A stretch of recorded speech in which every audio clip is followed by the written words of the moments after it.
Pastāstus, ko darīt savu apkopi, cik to var viegli izdarīt un cik to var ātri. Citiem ražotājiem tas var aizņemt 5 līdz 10 minūtes visu izjaukt un salikt atpakaļ.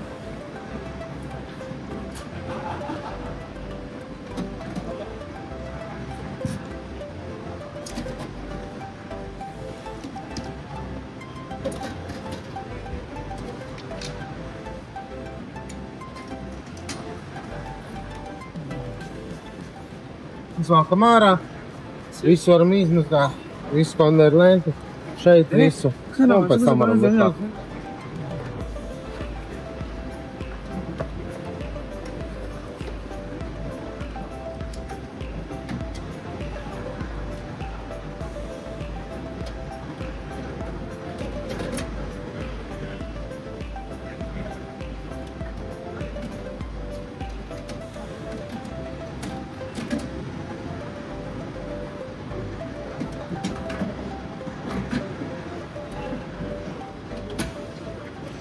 Un viss. Liekam atslēgu iekšā. Slēdzam iekšā X-ray. To var darīt gan ieslēgtā, gan izslēgtā pozīcijā. Tam nav nozīmes. Kaut kā tā, 1 minūte. Paldies.